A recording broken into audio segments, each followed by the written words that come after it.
Hi guys, so it's Terry here, and I'm going to take you through my Pulsemon deck for BT17.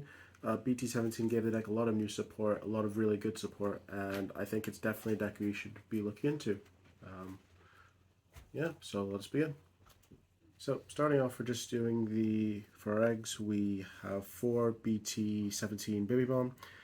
This Baby Bomb is really good. Its effect to just give you memory when you load a tamer is very important, especially in line with the support. This is how you generate a lot of memory during your turn to do some of your plays. I don't regret playing only these. This is my only egg. There is a Baby Bomb from BT6 you can consider, but I think consistency is king with the deck. For the level 3s, I play 11. I play 4 of the BT17 Pulsemon. This one, again, is like cornerstone of the deck. This is how you start your tempo. By loading one of your tamers underneath, you get to either gain a memory or a cover, depending on which security you're at. And it's been really great. It's definitely the one you want to start with, and you want to see this. You want to basically be raising this out continuously to keep the tempo. And the alternative effect of giving 1,000 DP is pretty good. You then have 4 of the BT16 Pulsemon. You're basically your pot of green in the deck. You want to typically see the BT17 in the back, this one in the front, and this will help you search out your tamers and options and Digimon. It's really good, and I'm really happy it's getting an ult soon in EX7. Very nice. Then for the last Pulsemons I play 2 BT6 Pulsemon. Its ability just to trash your security to get you to the magic number of 3 is really good. There's some very niche situations where you need to be exactly 3 for that situation. And giving jamming, it hasn't really come up given the fact that the deck also now revolves around basically barrier, but you know, every now and again it's still nice to have. And then we just play as our last Pulsemon, 1 of the promo Pulsemon. It's just something nice to play out. Just getting the additional draw or memory can extend your turn or make you find the missing piece is really good. So that's it for our rookies. On to our champions. We play 4 of the BT17 Bulkmon. It's a really good early board piece to help control the board. Being able to either minus something by 3,000 DP and or suspend is really nice. Plus its all turns effect to basically, if a card is trash from your security while you have the themed tamer Leon in your sources, to recover one just lets you be really aggressive during the start of the game, and you're not really losing anything from it. We then play 3 Namekimon. I think that Namekimon is probably the tech for the format because it's on play when digivolving, being at, if you're 3 or more, to make yourself immune to DP reduction, and de-digivolve is really nice in certain matchups. Shine, Rapidmon, certain armor matchups, even like decks to prevent them from de-digivolving you is really good. And then being able to give yourself reboot blocker if you're at 3 or fewer is really nice. It just helps you be both aggressive and defensive at the same time. A lot of the level 4s all share the plus 1,000 DP with Pulsemon and Text, which comes up a lot. So I played 2 Exermon, the promo one. I am not 100% on the card. Like, being able to suspend Digimon or Tamer is nice, and possibly able to lock it down is also good.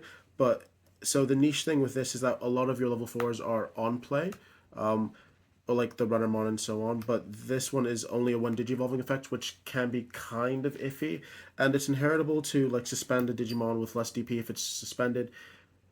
Doesn't really come up a lot. It should be nice to maybe stem off aggression from your opponent, but typically you're trying to clear board and put your opponent on the back foot. So I think maybe there's a world where I'd play maybe 1 more Namekimon just to see the consistency of it in matchup, and then I'd probably also play it for the other copy of Runnermon. But Runnermon is really good. Again, being able to suspend a Digimon if you're 3 or more, or gain a memory if you're 3 or less is really nice. Being an on-play means that you can use it in combination with Climbmon, which we'll get onto, to extend your turns. It's generally a really good card, so I think potentially in a future build I would just bump this up to 2. So that is it with the 10 champions, and then on to our ultimates. We have 4 of the BT17 Batmon. This card is generally I think some of the things the deck was missing. So it has an all-turn protection effect by once per turn by trashing the top card of your security, you can prevent it from leaving the battle area by your opponent's effect. So bouncing, deleting, all really good. And if you have Leon in the sources, it lets you just digivolve into one of your level 6s with Pulsemon attacks for free. That is an insane amount of advantage you get from being able to like swing in with barrier, chip their security, burn yourself down, digivolve into a Leon. You get the end of turn inherit as well, end of attack inherit as well to just unsuspend your guy. Genuinely, in a lot of matchups, this is the thing you want to see. He's just the house holding it down for you, and it lets you have a pseudo ace effect. Because unfortunately we don't have Shivamon Ace, which would be a nice addition to the deck. But just being able to like put your opponent on, do they think you have it, has been really nice. That card cooked me at locals when I tried to spin it with fighter mode. Yeah, it's definitely really good. I'm only playing 2 of the BT16 Climbmon. There is a world where you can go to 3 because, again, being in the early game, a lot of cycling by drawing 2 and pitching 1, or by being able to revive a 6,000 or less DP Digimon with Pulsemon and text does come up. This is typically the one you will use for like game extension, or like hopefully dealing with threats. So, for example, you can play the Runnermon off to keep the memory for your turn. You can play like any of the little Pulsemons to get your search on. It's definitely really good. Get your search on, of course. It's definitely a really good card. I think the biggest issue with Pulsemon for me is that it's such a toolboxy deck, so whichever way you choose to go, you're always going to be like lacking in some area. So there is a world maybe this one should go up to 3, but for now 2 seemed okay. As for the last of our level 5s, so I played 2 of the Pistmon. So there was a world where I think this could have been the 3rd climb. However, being on plane when digivolving to suspend an opponent's Digimon, potentially locking down from the unsuspending during the unsuspending phase is nice. But once again, this is your way to get back free memory, because if you're at 3 or fewer, you gain back 2. This generally has helped me keep turn, helped me like digivolve into a level 6 to get into the Kazuchi to pressure my opponent. I think it's really important that memory gain is the name of the game with the Pulsemon deck. You need to keep it to be your turn and choke your opponent as low as possible. So I don't regret playing it at 2. The last one is just the sort of tech level 5 of Shootmon. I think it's arguably the best one for the format. With the on-player when digivolving, being at exactly 3, you get to de-digivolve your opponent's Digimon by 1. I've used this a lot to just, remove aces from the top of the stack. Extending my turn again, or like de-digivolving something so you don't play into an ace is quite nice. And then if you're at 3 or fewer, you can delete an opponent's levels Digimon with a play cost of 6 or less. So again, level 5 aces are pretty easily cleared, unless it's a nice bit of board control. The only other option you could potentially think about playing, I think, would be the Divemon, because being able to unsuspend and bottom deck a level 4 or lower could come up. But again, it's more so your preference, maybe what happens in your local meta. That's it for the level 5s. For the level 6s, we play 4 of the BT17 Kazuchimon. This is the heart and soul of the deck. Genuinely, I think it's the best support we've actually received. When I first read this card, I generally thought, on paper, it doesn't seem that great, but just being able to like suspend an opponent's Digimon is nice. Being to give the sec -1 to like stem off some aggression is really good. But the end of turn effect is really shines. Just being able to constantly either minus something by 6k, recover, or just allowing your bodies yourself to swing over your opponent's bodies is really great. Like, this is the guy that I want to see all the time, hence he's at 4. And genuinely, if you don't see this card, the game is just a lot harder. And then we do play 1 Shroudmon.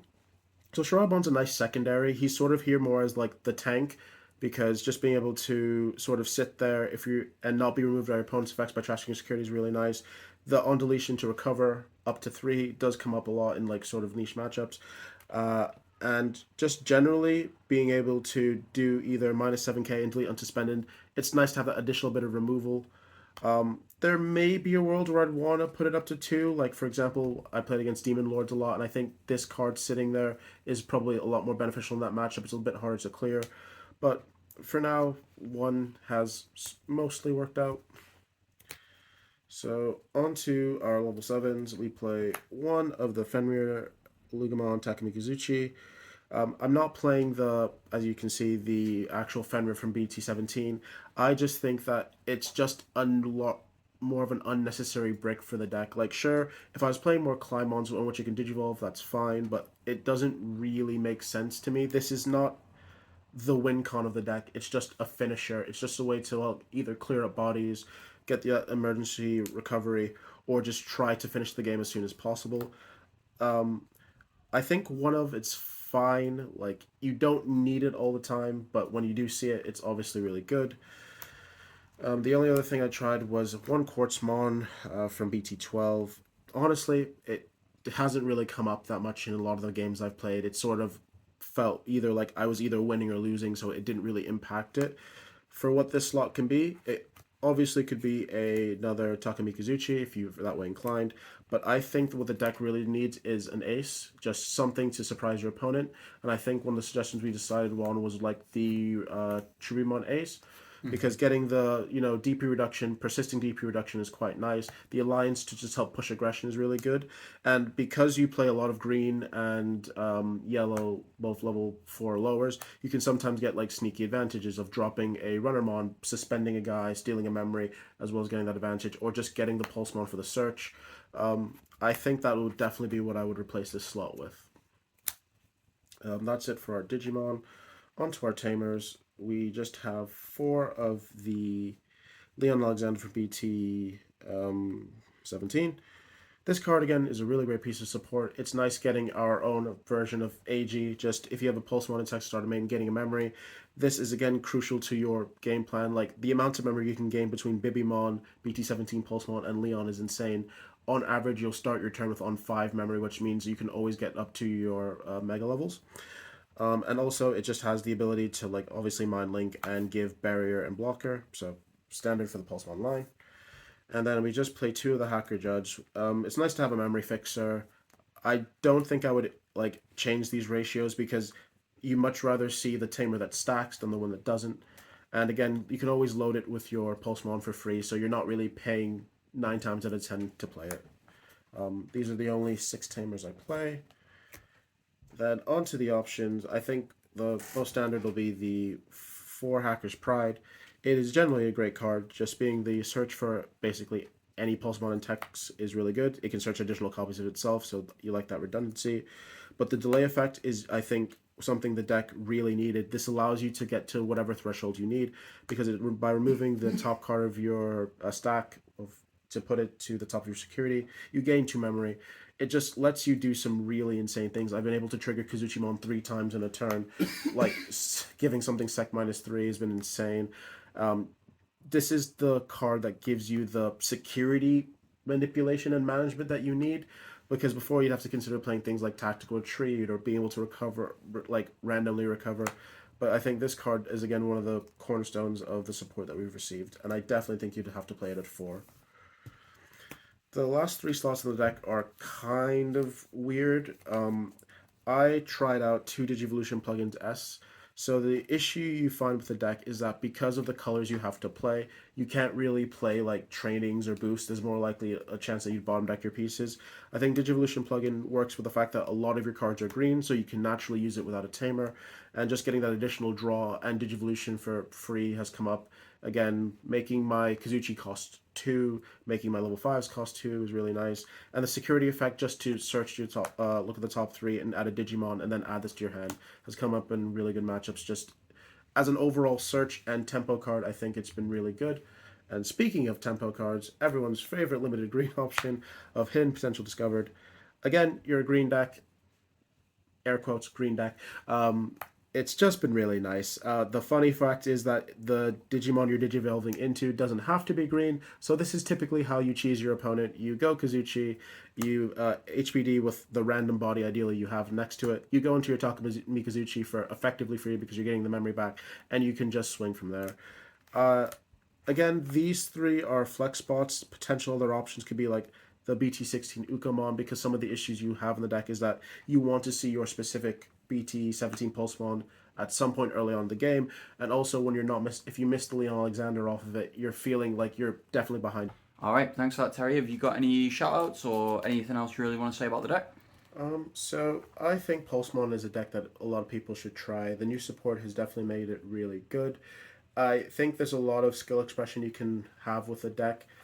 It really excels into matchups where you can have to, where like your opponent has to play on field. You can play for board relatively well. The deck does kind of struggle in what I'd like to call the sort of like quote unquote ignorant decks that it doesn't really matter what you do. You're not interacting with them. You're just waiting on your turn to die. But it's definitely really good. I'd like to thank the two of you, Liam and Brad, for like helping me play test it a little bit. I'd like to thank Marcio for being the For playtesting a lot. for playtesting a lot, and also helping me curtail some of my more interesting, call them interesting ideas for the deck. Otherwise, I think it's not really much else to say. You can check out some gameplay, hopefully either on our channel soon or definitely on Elixir's channel. So please do feel free to have a look. Other than that, thanks for watching, and I'll be back at you with more content soon. Thank you, Terry. Like and subscribe. Was it? Yeah.